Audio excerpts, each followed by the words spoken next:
We'll hear argument first today in number 88-1503, Nancy Beth Cruzan versus the Director of the Missouri Department of Health.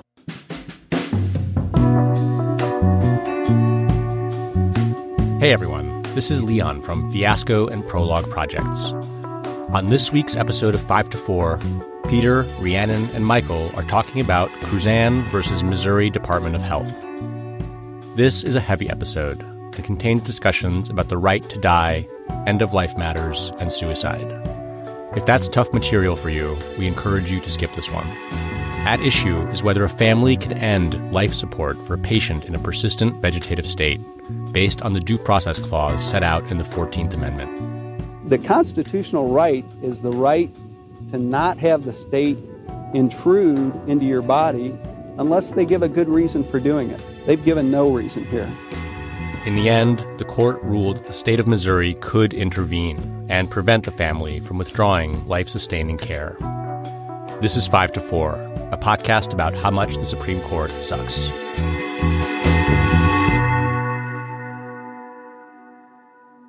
Welcome to 5 to 4, where we dissect and analyze the Supreme Court cases that are sinking our civil liberties like Ron DeSantis sinking his fingers into a cup of pudding.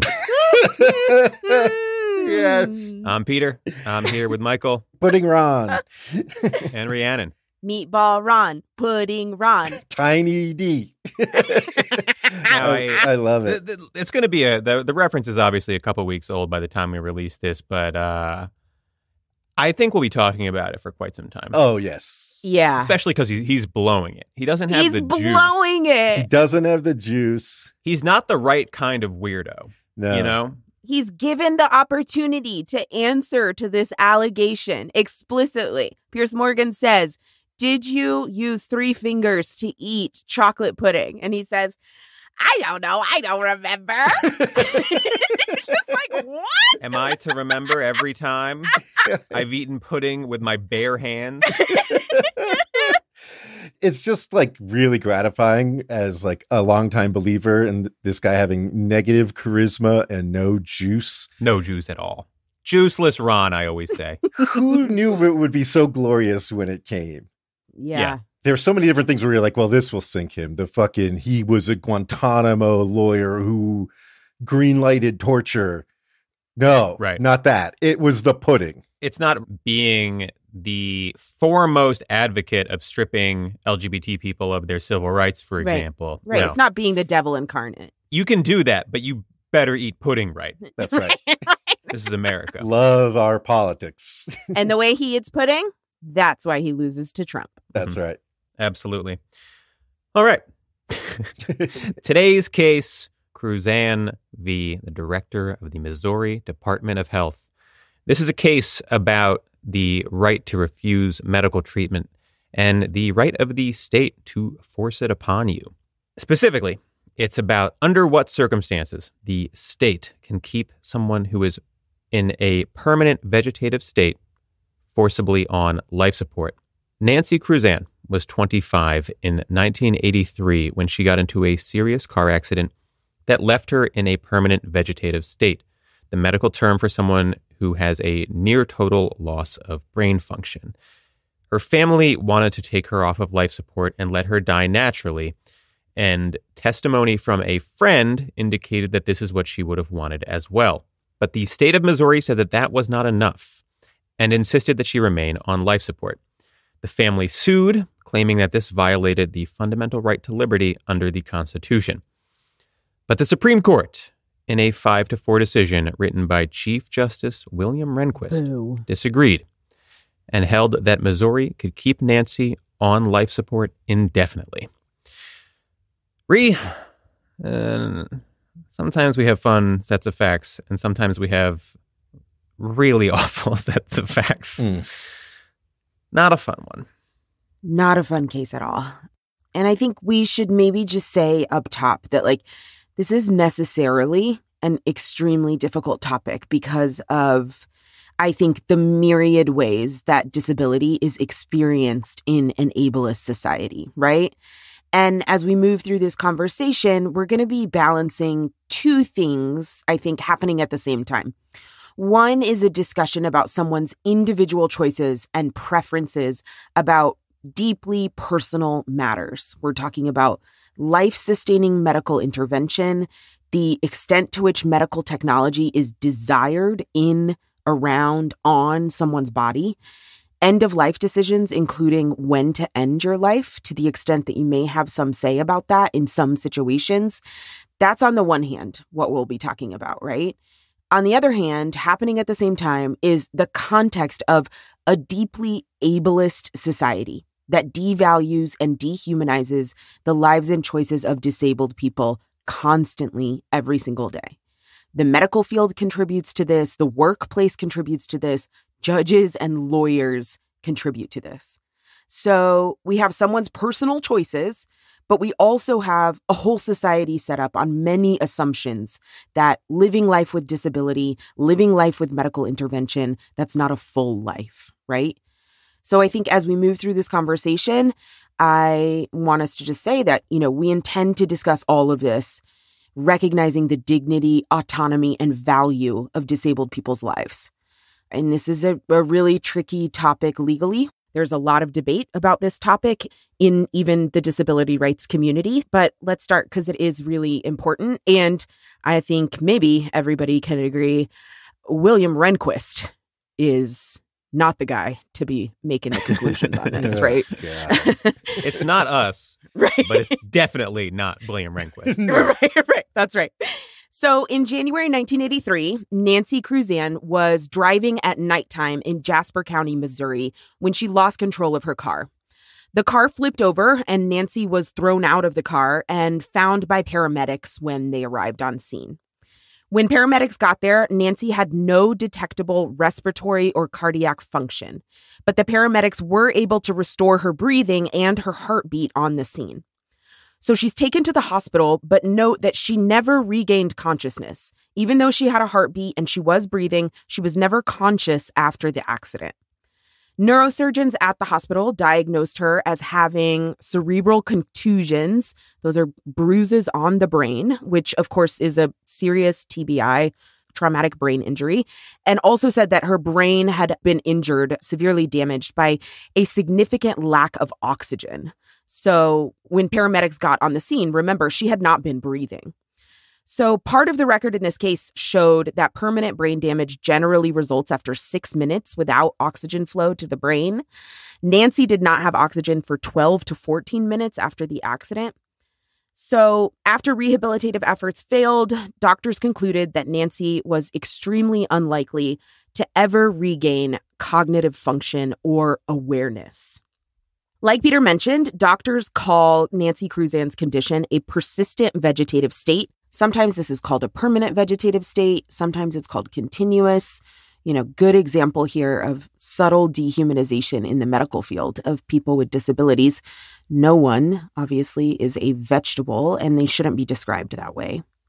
But in general, the diagnosis means that Nancy had some limited brain function on a sort of very basic level.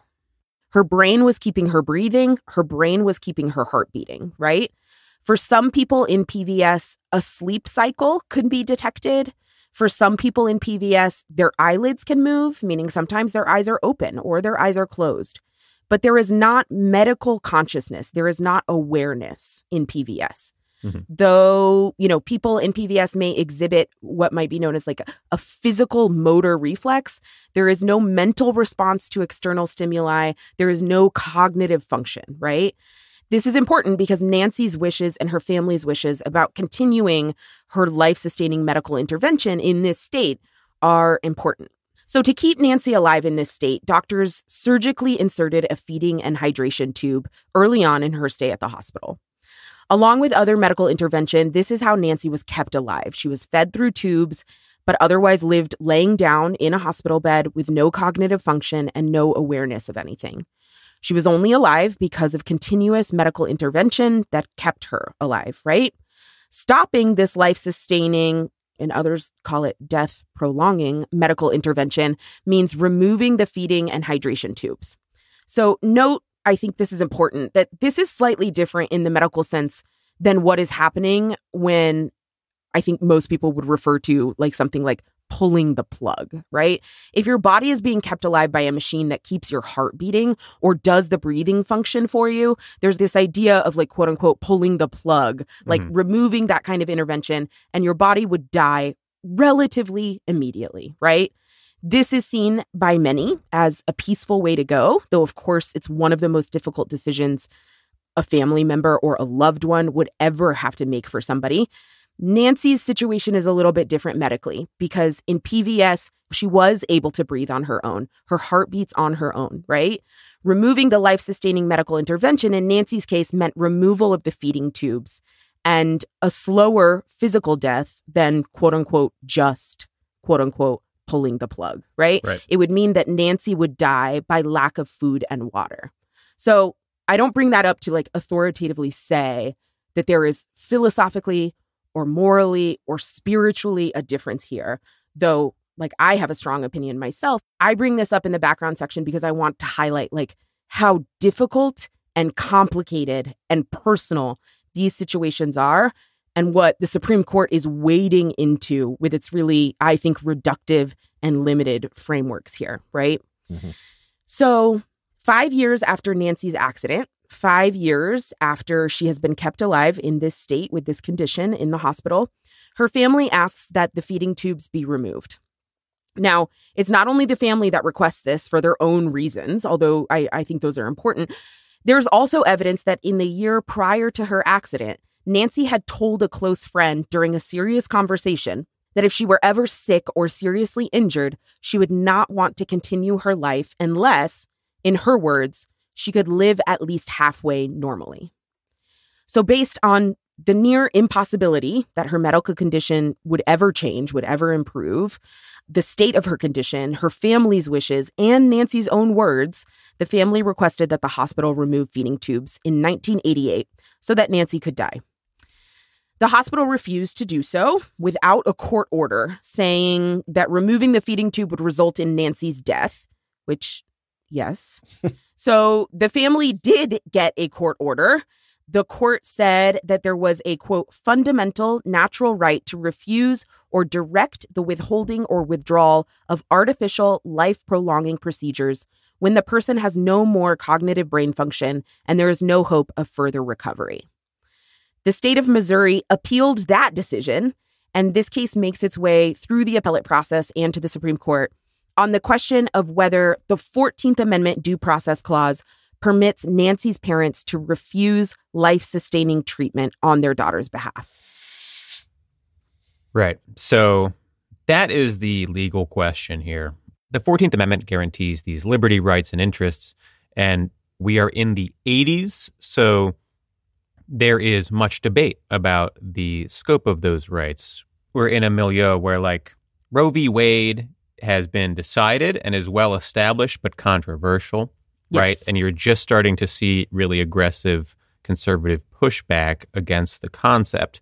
And that's important because these are all tied up together, right? The right to privacy that undergirds Roe v. Wade is really at issue here, right? Mm-hmm. This is about the degree to which the 14th Amendment sort of covers bodily autonomy and all of these sort of adjacent concerns. Right. Yeah, I just want to add in terms of a layer on top of that too, is like these conservative conceptions in the culture war, but also politically and legally about the right to life, right? Mm-hmm. Like what does that legally mean?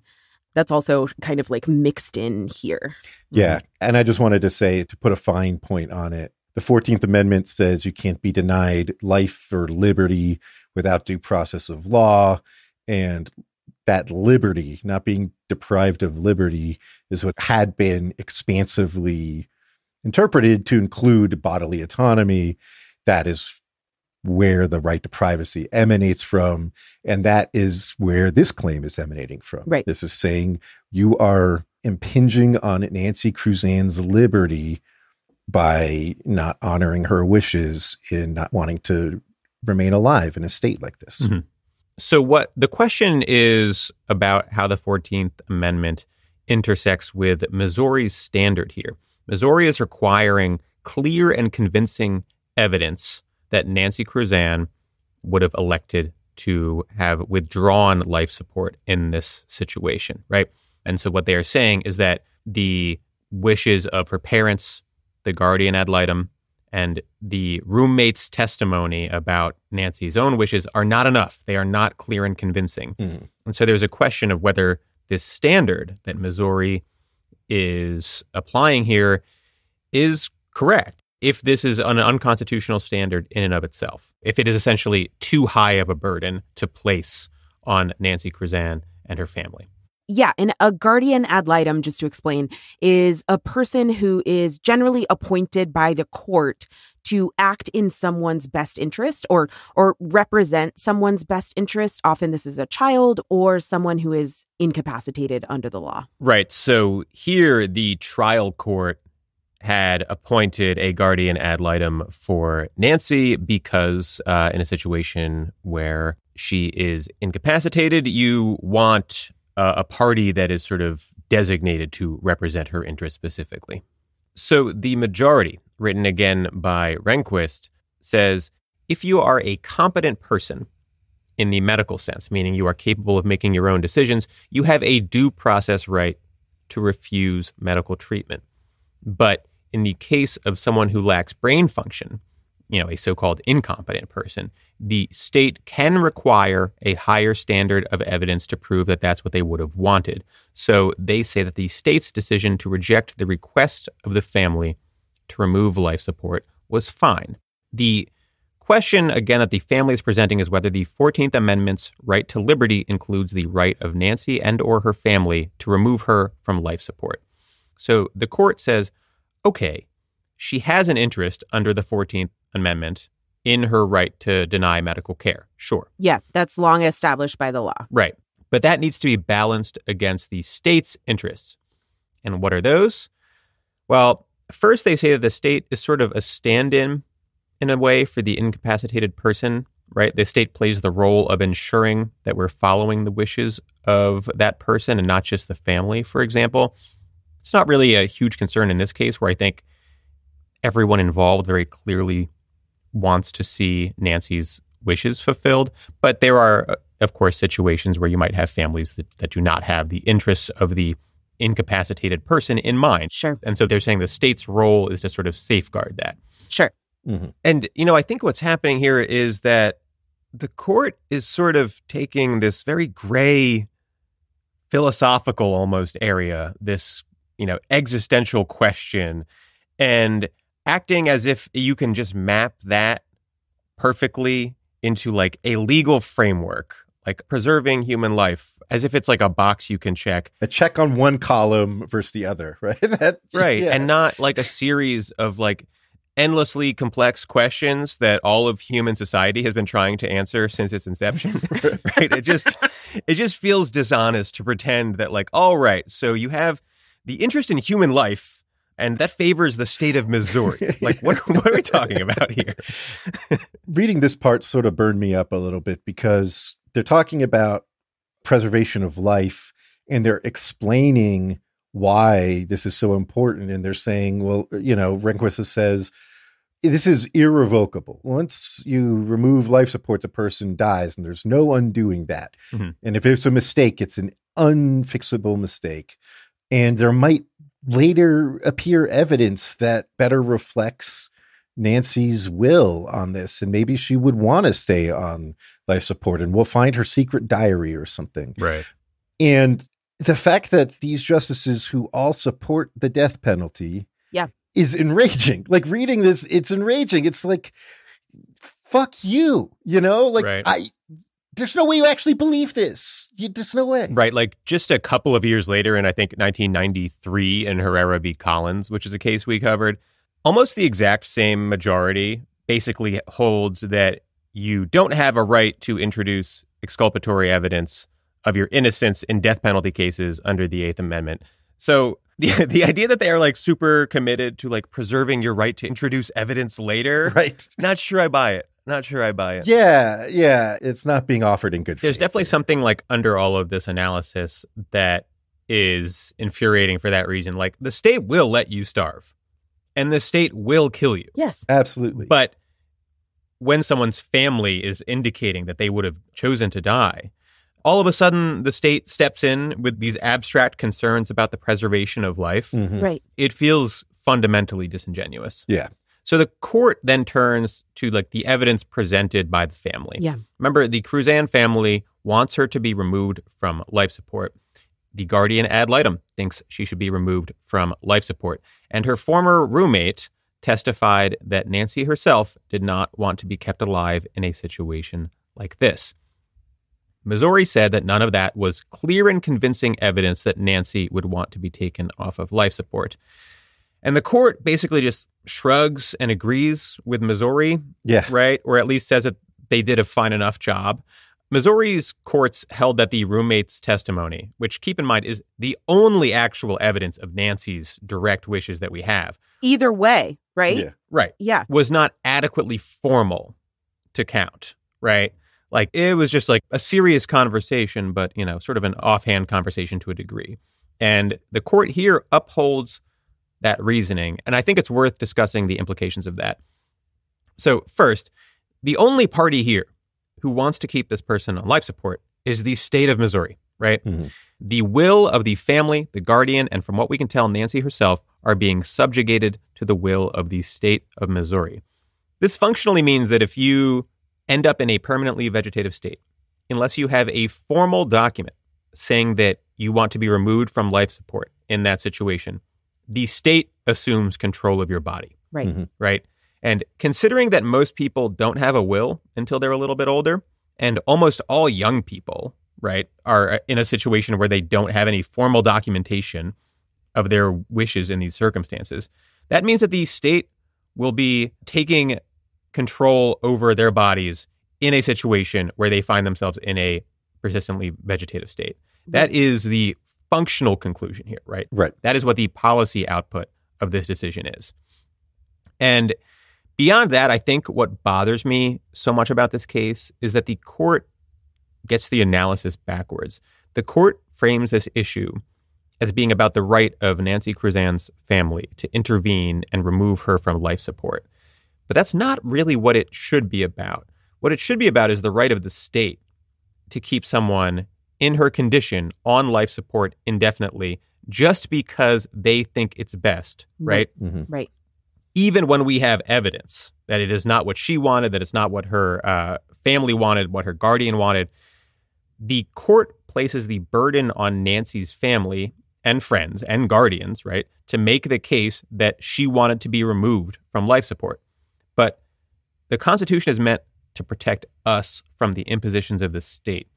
It is the state that should have to justify itself, should have to explain why under the 14th Amendment, which guarantees all of us a right to liberty, it should be allowed to seize control over your body's essential functions when you lose brain function.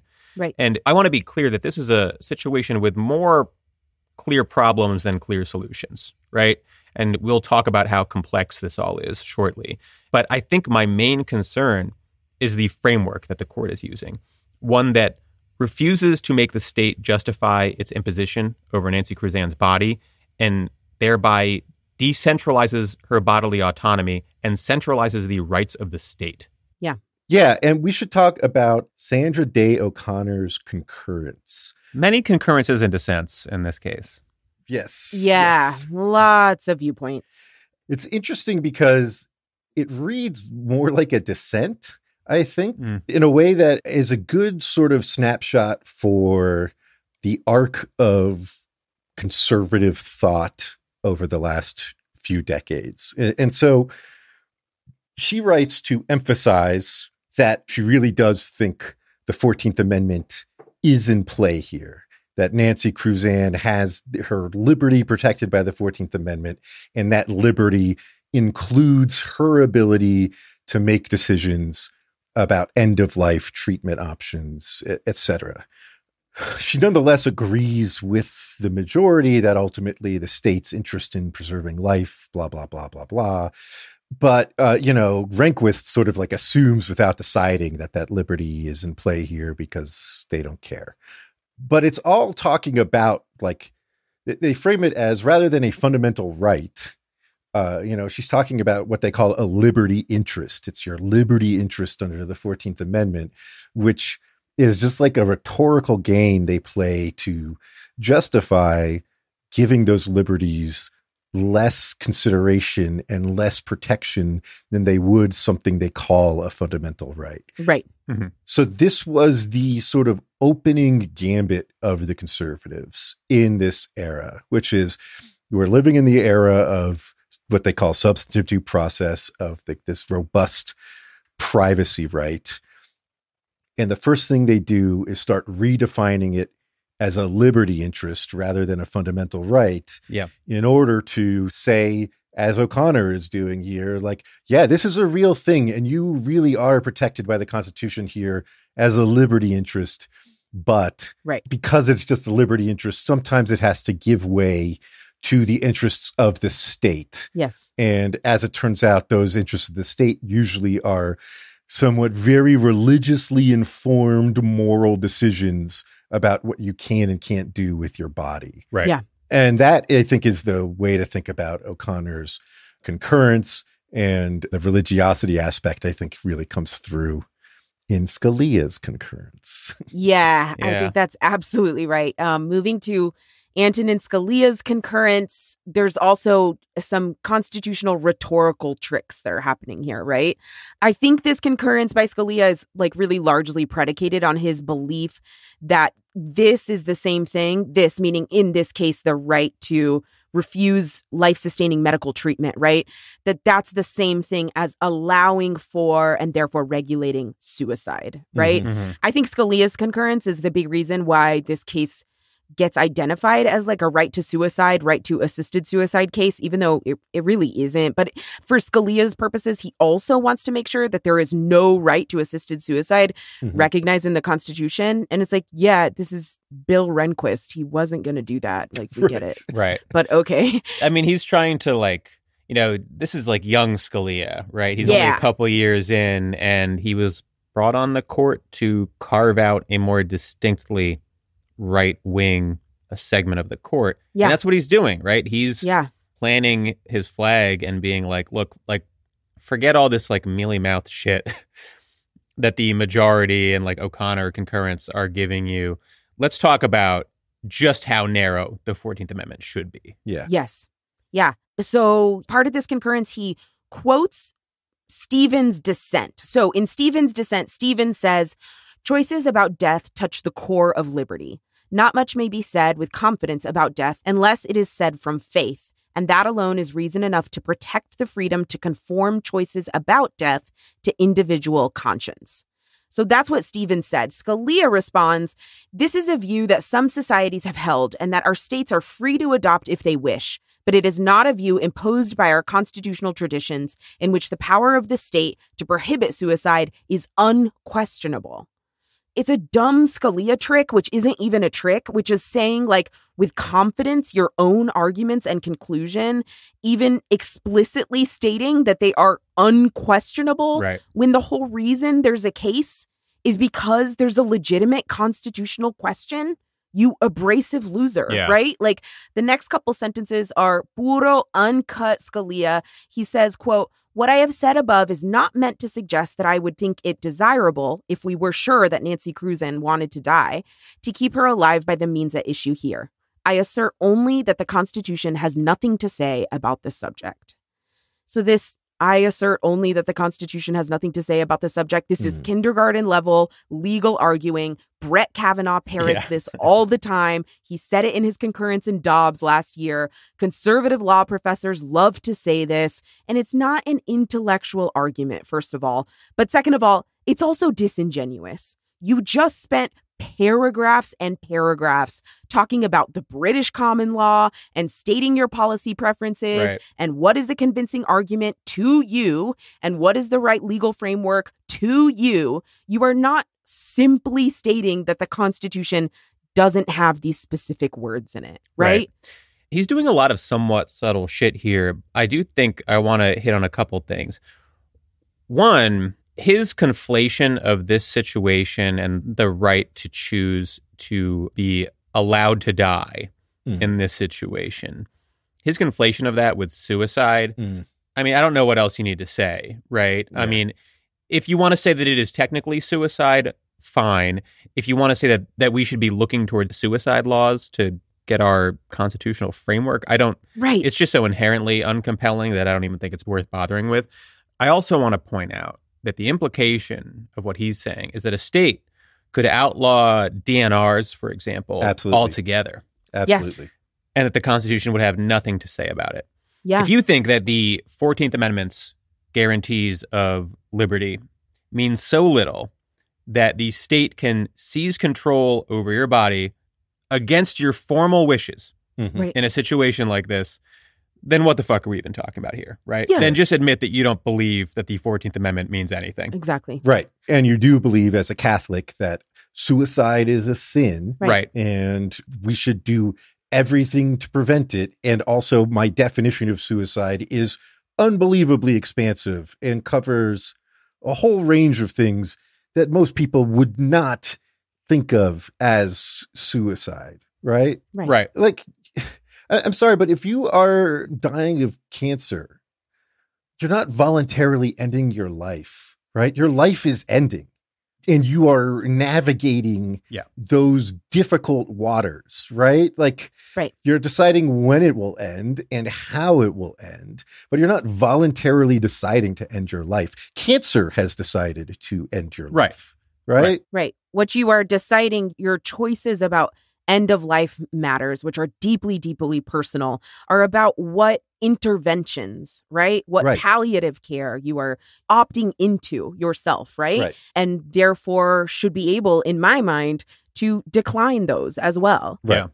I mean, there's a real thoughtfulness about the gray zone between life and death that we're talking about here in the dissents. And then you have Scalia basically talking about it like it's God's magic on and off switch. Right. And that's all we're talking about. Right. So just childish shit. Just childish. It just unserious as a matter of legal discussion, unserious as a matter of like moral values. Yes. Right.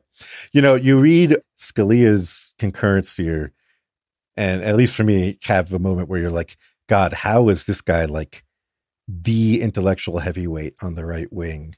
But then you remember that O'Connor's concurrence is this like mealy mouthed bullshit. And Rehnquist's majority opinion was written like a 1L's first attempt at a brief or something, where he does this exhaustive tour of all these state laws. Oh, the case law. All the case law. Yes. And in New Jersey, they did this. You know how hard it was to figure out what to talk about for the opinion section of this? Right. Oh, I was like, God. when are we going to get to the part of this that matters? Right. Yeah. Just so discursive, pages and pages of it. And then at the end being like, we're not bound by any of that. And all those decisions were bound by their own constitutions and their own statutes that we aren't bound by. And it's like, what the fuck are we doing here? And it's like, okay, that's how Scalia became the intellectual heavyweight. These guys are all fucking clowns. They're all of them. God. And then you read Brennan's dissent, and Brennan's dissent's the good stuff. Yeah. Yeah. We don't see enough dissents like this these days, which I think is written and formatted as if it were a majority opinion. It lays out like the proper legal standard in a way where throughout it like periodically is disemboweling the majority and laying bare how stupid and backwards it is, but not by being like a point by point, you got this wrong, but instead like, you know, sketching out its own vision, right? Brennan is very good about saying like, look, what matters here is Nancy Cruzan. What matters here is what happens to Nancy Cruzan. So we want to be honoring her will. And that's the court's role, is trying to make sure her will is being honored. But the decisions that have to be made on her behalf have real like trade-offs, you know, and we can't gloss over those and pretend like they don't exist. Like feeding tubes are a life-saving treatment that a lot of people live with and are happy with. But at the same time, you have to cut into Nancy's abdominal wall and there can be complications. And so there are real trade-offs that have to be made. And the question is, who are the right people to be making those trade-offs? For Nancy, what is our best evidence of what she would want in trying to navigate these complicated waters? And his point is the court's role is just to make sure that Missouri is doing it the best it can to make sure that Nancy Cruzan's will is being honored. Right. And Missouri is not doing that, right? By placing this very high burden on her family and the guardian ad litem and her friends and loved ones to prove to them by some very high standard that she would want to be removed from life support. They're not honoring her. And in fact, what they're doing is very heavily putting their thumb on the scale in favor of extending her life and saying, prove us wrong, right? That's not centering Nancy Cruzan. That's centering some busybody church mom who just thinks it's so awful that some people don't want to keep their kids on life support, Right. Right. I did want to read from the end of his dissent. Missouri and this court have displaced Nancy's own assessment of the processes associated with dying. They have discarded evidence of her will, ignored her values, and deprived her of the right to a decision as closely approximating her own choice as humanly possible. They have done so disingenuously in her own name and openly in Missouri's own. I think that's really the long and short of it, right? Ultimately, they don't actually care. They are saying, we want to keep her on life support. And unless you can give me written proof, you can give me video evidence or whatever, we're going to do it, right? We don't care. And is the state really the right person to be making that call over her parents and friends and loved ones? I don't think so. Should the Supreme Court be stepping in to ensure that the state is the one making this decision? Definitely not, right? Right. Does the 14th Amendment require this? That the court step in here to make sure Missouri, it's wild, the layers of inappropriate judicial intervention here. Right. Yeah. I mean, I think Brandon's dissent does a few things very well. One is it centralizes Nancy, right? And her wishes and right. Makes it clear that even if you think the state's imposition here is justified, it's still an imposition by the state. Right. Right. And the state should have to justify it. Right. The burden should be on the state to justify this. Yeah. Exactly. He says that Missouri's courts evince a disdain for Nancy Cruzan's own right to choose. I think that's right. And the other thing he does that you mentioned, Michael, is point out that there is a real argument that she is suffering under these conditions. Right. And these sort of Yes. The assumption of the court is that there's sort of no harm done by keeping her alive, right? That is running throughout the majority. I want to read a quote from this too. Now here he's quoting primarily from an Arizona court, and he then supplements. The court says, medical technology has effectively created a twilight zone of suspended animation where death commences while life in some form continues. Some patients, however, want no part of a life sustained only by medical technology. Instead, they prefer a plan of medical treatment that allows nature to take its course and permits them to die with dignity. Nancy Cruzan has dwelt in that twilight zone for 6 years. That's how he opens the decision.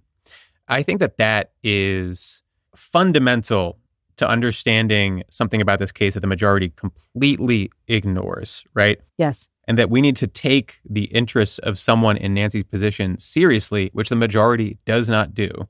I think Brennan's dissent is outstanding. I agree. Yeah. Yeah. It's really good. To read one last bit, continuing on this theme, he says, an erroneous decision not to terminate life support, however, robs a patient of the very qualities protected by the right to avoid unwanted medical treatment. His own degraded existence is perpetuated. His family's suffering is protracted. The memory he leaves behind becomes more and more distorted. Even a later decision to grant him his wish cannot undo the intervening harm.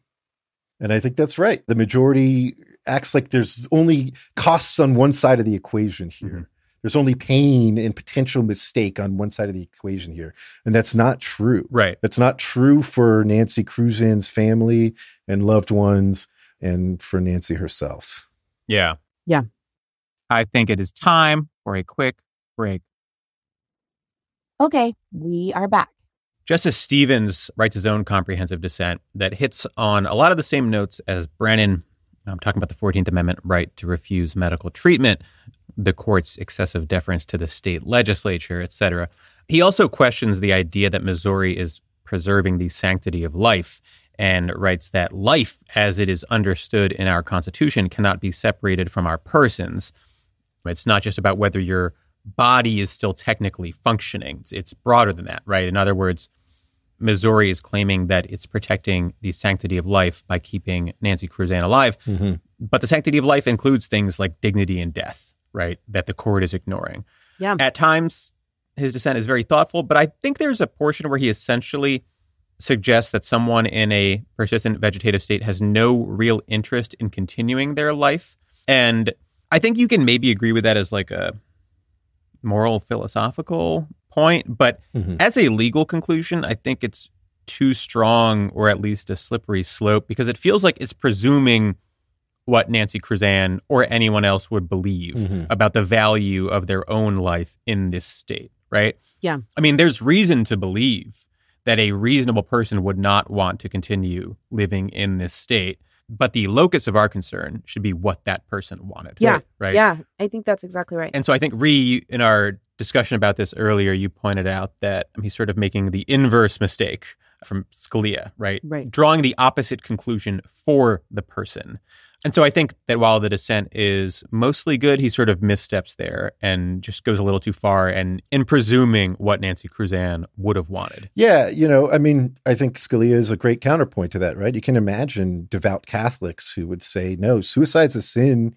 If I sign a DNR, I'm going to go to hell.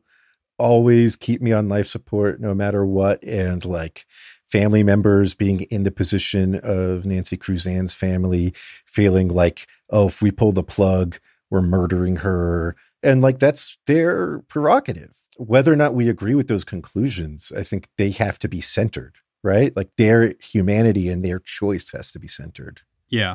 Yeah. So those are the opinions. Lots, like we said, like lots of views and too many. Yeah. Lots of argument. You gotta knock your heads together and just pick one guy to do each side. I don't think. Yeah, come on. So let's take a step back actually and just talk about the 14th Amendment and sort of the history of jurisprudence at this time that the case is coming down and then, moving even into more modern times. So I think we can say pretty certainly at this point, the Supreme Court is no longer recognizing quote unquote new rights in the 14th Amendment, right? Mm-hmm. Substantive due process is not a thing right now. And so just to explain, substantive due process is the idea that there are substantive rights protected by the due process clause of the 14th Amendment. Michael, you were explaining this earlier, but, the right to privacy is an example. The due process clause says that people have liberty that cannot be taken away without due process of law. So the question is, what does liberty mean, right? In Roe and other cases, the right to privacy was recognized there. And the question is, are other rights encompassed there also? A right to contraception, a right to control the education of one's children, what is covered by a right to privacy, what's included there, all of those legally, we are in the 14th Amendment due process space, right? Mm-hmm. In this case, is there a right to death, a right to assisted suicide, a right to refuse life-sustaining medical treatment? Those are the questions that are coming up, but they're coming up in the late 1980s when conservative backlash against substantive due process is definitely hitting its stride. And this case is one major indicator that they're no, we're not doing this shit anymore. Mm-hmm. We're not recognizing new rights or what they call new rights, right? Conservatives don't want new rights to be protected by the Constitution.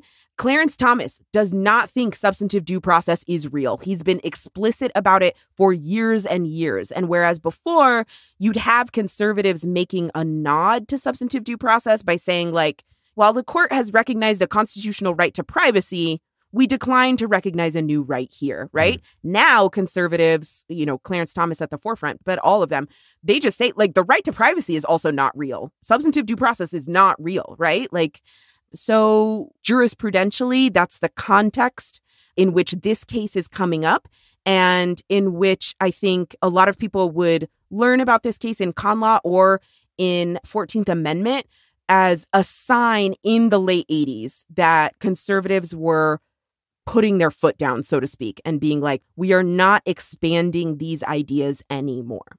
It's almost like this case temporally and jurisprudentially is like right as the conservatives are cresting a hill on these things. Yes. We've been slowing down on recognizing new rights. Now we're going to start eroding existing rights, right? Like, yeah. They recognize that there already is this in the common law and in Supreme Court jurisprudence, this like right to decline medical treatment, but this is like an erosion of that. And as we start going downhill, we're going to start picking up steam. And here we are 30 years later. And it's not hard to imagine a state saying DNRs are just not going to be honored, right? Like, it's not hard to imagine the conservative religious freaks is saying that, right? Yeah. There was a string in the late 80s through the early aughts of like culture war cases here, right? You had Kevorkian in the late 80s and 90s, and he's doing assisted suicide, which is sort of technically outside of the scope of this case, but it clearly weighs on it. And yeah, I think if you're reading this opinion in the context of the politics of the era, he's in the background, and assisted suicide is in the background. Absolutely. I mean, Terry Schiavo wasn't even that long ago, right? Right. I mean, genuinely, that was essentially a culture war about what is life and what is death. Right. Really complex stuff that like religion was weighing on heavily at a time when like George W. Bush is stepping into office. And I think that's why it was such a flashpoint. All of these issues are prominent political and cultural debates at the time of this case. Right. Yeah. I want to get a little personal for a second. I've spoken about my mental health on this podcast more than once. And there have been times, twice in my life, where I have been very dangerously suicidal, especially when I was 17, but also once during law school, actually. And yeah, am I glad that I couldn't like go to a strip mall in Fort Lauderdale to the Death Doctor and pick from the menu nitrogen hypoxia, morphine overdose with bag overhead or whatever? And because, yeah, I would be dead. I'm also glad my parents didn't have a gun in the house because I would be dead. I understand the concerns around these discussions very intimately, very personally. That doesn't necessarily mean what Missouri is asking here is correct and what the Supreme Court is doing here is correct, right? There is a yawning space between that horrible scenario and the other end of the spectrum, which is one where DNRs aren't even being honored. Right. And the right policy choice is somewhere in between. It's going to be very complicated, and it's not going to be effectuated by the Missouri Attorney General deciding that everyone who's in a persistent vegetative state is getting life support no matter what, unless you bring super hard evidence into court of their wishes. I don't care what all their loved ones and guardians say. And the 14th Amendment doesn't require that Missouri's position win in court, right? Like, what are we talking about here? Right. And you can square those concerns with centering human dignity, right? Like, centering human dignity does not mean that a teenager who wants to kill themselves should be given immediate access to suicide. That's not the natural conclusion of affirming human dignity in that context, right? Right. And I think it's a disservice to the people who talk about the right to like die with dignity to conflate those things. Exactly. That's exactly right. It's one of the things that angered me about Scalia's concurrence, and it's one of the things that bothers me about this discourse in general. But yeah, these things are complicated, and we just need to treat people well. and honor their humanity, right? And that's not what's happening here in this case. And I think we need to be clear about that, right? That's not what the majority is doing here. They're not honoring Nancy Cruzan's humanity. Missouri is not honoring Nancy Cruzan's humanity. And it will almost never be the case that religious conservatives are honoring people's humanity. I'm sorry. I don't believe that. They are imposing their own morality. That has been their political project for decades. And the evidence is very compelling on that point. You know, we're going on about how complex this case is because I think it is, right? There are tricky logistical and procedural issues. There are medical questions. There are existential and metaphysical questions about life and death. Yeah. I'd be wary of anyone claiming that there's a slam dunk way to address this case or cases like this.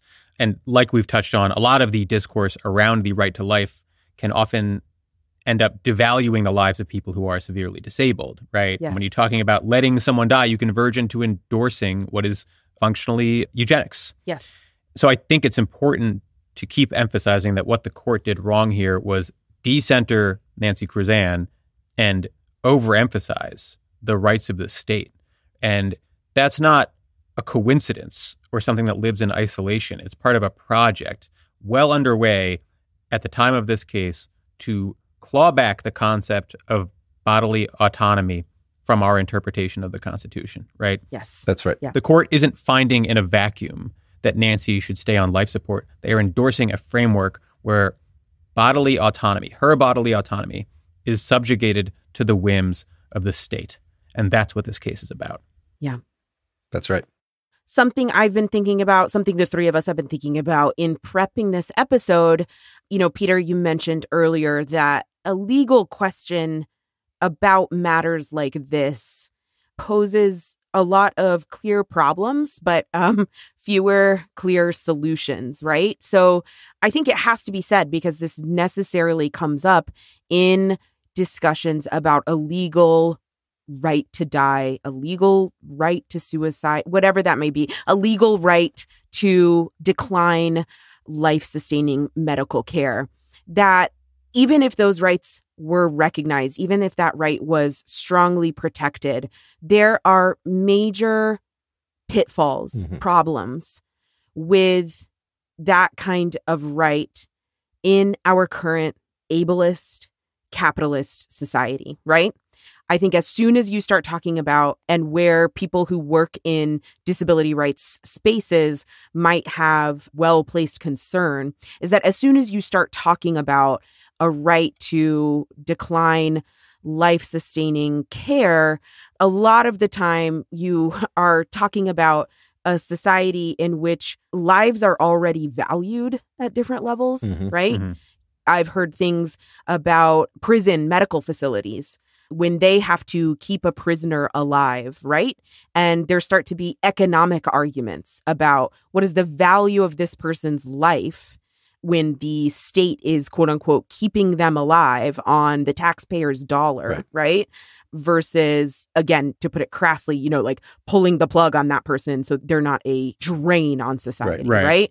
In Canada recently, I remember hearing this news story, you know, that Canada has certain new policies about actually assisted suicide, right? Medically assisted suicide.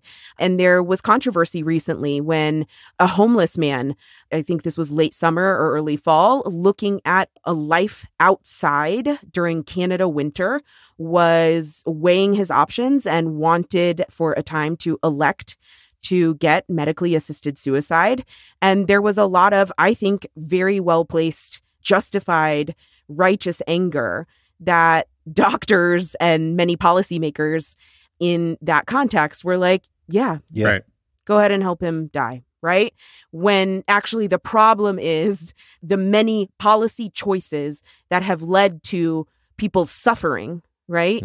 And that leading them to maybe not want to live anymore, but then a society, again, that sets up these structures, that sets up these perpetual hierarchies, that discriminates against certain people, particularly the poor, that values people's lives, that recognizes dignity and autonomy in some, but not the other, right? Is all too willing to lose the lives of some, right? To delete some but not others. So it's just to say that these are really, really difficult questions, but in a better society, a more just world, people's deeply personal choices about end of life circumstances, right, would be honored and valued within a context where your life, your bodily autonomy has already been honored and valued over the course of your life. Mm-hmm.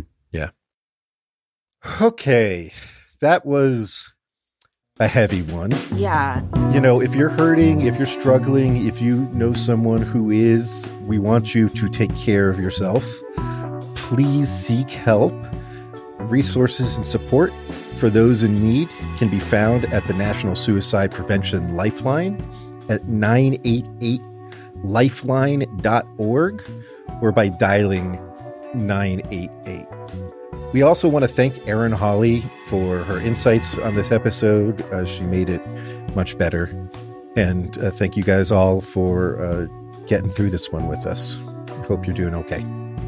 Next week, Patreon subscriber-only episode about William Rehnquist. The man, the myth, the devil.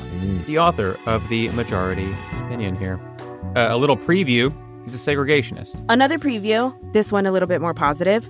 He's fucking dead. Yeah. Right. We'll be exploring his jurisprudence, whether he committed perjury. Multiple times. And maybe whether he and Sandra Day O'Connor hooked up in law school. Mm-hmm. Probably touch on that a little bit. Rest in piss, you racist piece of shit. All right, follow us on Twitter at 54pod. Subscribe to the Patreon for premium episodes, special events, ad-free episodes, discounts on merch, all sorts of stuff. See you next week. 5 to 4 is presented by Prologue Projects. Rachel Ward is our producer. Leon Nafok and Andrew Parsons provide editorial support. Our production manager is Persia Verlin. Peter Murphy designed our website, 54pod.com. Our artwork is by Teddy Blanks at Chips NY, and our theme song is by Spatial Relations.